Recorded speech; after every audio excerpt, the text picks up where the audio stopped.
फकिराग्राम फरायसालिमायाव एनसीसी हान्जानि सायख'नाय हाबाफारिया जागायबाय। फकिराग्राम फरायसालिमानि एनसीसी हान्जानि सायख'नाय हाबाफारियाव नुजाथिदोंमोन 73 नं आसाम बेटेलियन एनसीसीनि सुबेदार ईश्वर थापाया। बिथांजों लोगोसे बे हाबाफारियाव फकिराग्राम फरायसालिमानि गोरायुं डॉ मनोज कुमार ब्रह्मआबो बाहागो लायो। गुबुन फारसेथिं एनसीसी हान्जानि बे सायख'नायाव फकिराग्राम फरायसालिमानि सा 35 फरायसा फरायसुलिफोरखौ सायख'नाय जागोन होनना मिथिहोयो। पहले तो मैं सुबेदार ईश्वर थापा 73 आसाम बटालियन एनसीसी से ताल्लुक़ रखता हूँ। मैं आज फकीराग्राम कॉलेज में एनसीसी कैडेट को भर्ती के लिए यहाँ पे आया हूँ और अभी हम एनसीसी कैडेट को सिलेक्शन के लिए हम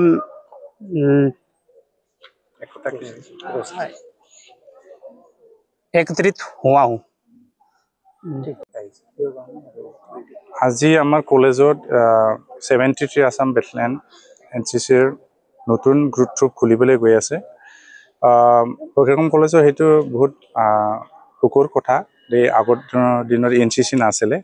আমি 7 আসাম বেটেলিয়নত আগত এপ্লাই কৰিছিলো, কিন্তু এই টাইমত আমাক কৈছিলে কোকৰাঝাৰত নতুন হেডকোৱাৰ্টাৰ খুলিব 73 আসাম বেটেলিয়ন। কোকৰাঝাৰৰ 73 আসাম বেটেলিয়ন হেডকোৱাৰ্টাৰটো খুলিলে আমি এপ্লাই কৰিছো, কৰাৰ পিছত আমাক ইউনিটটো সেংশন কৰিছে। আজি আমাৰ কলেজত 35 ষ্টুডেণ্টক both boys and girls NCC cadet selection হ'ব আৰু ইয়াত টাইম পেৰেড প্ৰেক্টিছ হৈ থাকিব। আমি আগন্তুক দিনত আমাৰ ল'ৰা ছোৱালী যাতে এনসিসি লৈ প্ৰায় নিজৰ জীৱনটো আগুৱাই লৈ যাব পাৰে, তেনেকা ইয়াত এনসিসি ল'লে বহুত বেনিফিট আছে। সে সাপোজ বি সাৰ্টিফিকেট পালে, যেনেবা ফৌজিত যদি এপ্লাই কৰে মাৰ্কস থাকে, সি সাৰ্টিফিকেট গ্ৰেডিং হলে গ্ৰেজুৱেট যদি হয় OTA অফিচাৰ ট্ৰেইনিং একাডেমিক এইটো চেন্নাইত ডাইৰেক্ট ট্ৰেইনিং SSB ইণ্টাৰভিউ পায়। মই শুভেচ্ছা জনাইছোঁ ছাত্ৰ ছাত্ৰীয়ে যাতে আজি এনৰোল কৰে আৰু কেম্প এটেণ্ড কৰে আৰু এটেণ্ড কৰি পেলাই ইহঁতে বি সাৰ্টিফিকেট এক্সাম FAR হয় আৰু পাছ কৰিব পাৰে। ইয়াৰ লগত আৰু সি সাৰ্টিফিকেট যদি ইহঁতে পৰীক্ষা দি পেলাই যদি সক্ষম হয়, গ্ৰেডিং যদি পায়, এনে আসাম পুলিচ বা ডিফেন্সতো পাৰামিলিটাৰীটো ইয়াত মাৰ্কস থাকে আৰু মানে সব সাইডতে এইটো বেনিফিটেড। ফিজিক্যাল ফিটনেসও থাকে আৰু এইটো এটা ডিসিপ্লিনো হয়। তো মই ভাবো আৰু ইহঁতে প্ৰি RDC ট্ৰেইনিংও পায়।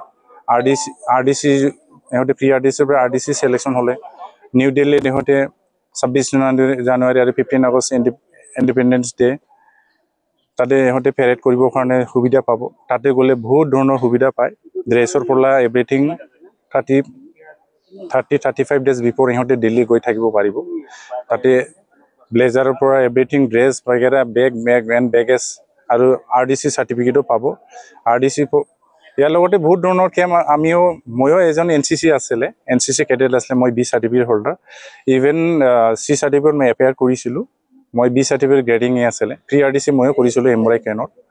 চ' মই ছাত্ৰ ছাত্ৰীক শুভেচ্ছা জনাইছোঁ যাতে ইহঁতে এনৰোল কৰে আৰু ভালকৈ শিকে আৰু নিজৰ লাইফত ডিচিপ্লিনৰ লগত আৰু নিজৰ লাইফটো এচিভ কৰিব পাৰে পিছত। Thank U. ফকিৰাগ্ৰাম কলেজ এটা পিছত এটা ফকিৰাগ্ৰাম অঞ্চলৰ কাৰণে এচিভমেণ্ট কৰি আছে আৰু এইটো এনসিসি ফকিৰাগ্ৰামৰ ফাৰ্ষ্ট টাইম, এইটো ডাঙৰ এচিভমেণ্ট। এইটো ক্ষেত্ৰত কি মই এইটোৱে আনন্দিত। মই অহাৰ পিছত এতিয়া এপ্লাই কৰিছোঁ, মই চেষ্টা কৰিছোঁ। মই যেতিয়া টিচাৰ আছিলে তেতিয়াও মই এইটো ট্ৰাই কৰিছিলোঁ। মই অলপ আগতে কৈছোঁ আপোনালোকক। আৰু এই সময়ত বহুত কষ্ট হৈছিলে, কিয়না এনসিসি কোকৰাঝাৰৰ হেডকোৱাৰ্টাৰ বহুত দিন আগতে চেংচন হৈছিলে। তাৰপিছত আমাৰ 7 আসাম বেটেলিয়নে আমাক কৈছে এতিয়া হ'ব নালাগে, পিছত আপোনালোকৰ তাতে হ'ব। আমি ৰখি আছিলোঁ আৰু এই মুহূৰ্ততে মই এপ্লাই কৰিছোঁ। কৰাৰ পিছত আমাৰ ইউনিটটো এতিয়া ষ্টাৰ্ট হ'ল। মানে আমি চেংচন বুলি ধৰিব মানে চেংচন হৈছে আমাৰ ইয়াত, ইউনিট ষ্টাৰ্ট হ'ল। আমি আগন্তুক দিনত কোকৰাঝাৰতো ডিষ্ট্ৰিক্টৰ যোনটো ৰিপাব্লিক ডে ইণ্ডিপেণ্ডেন্স ডেৰ যোনটো পেৰেডত আমি মাৰ্চ পাছত আমি পাৰ্টিচিপেট কৰিম। মই এইটো আৰু বহুত আনন্দিত যে আমাৰ কলেজত বেকৱাৰ্ড এৰিয়াত এনসিসি হৈছে। ল'ৰা ছোৱালীখিনি বহুত এইটো সৌভাগ্য।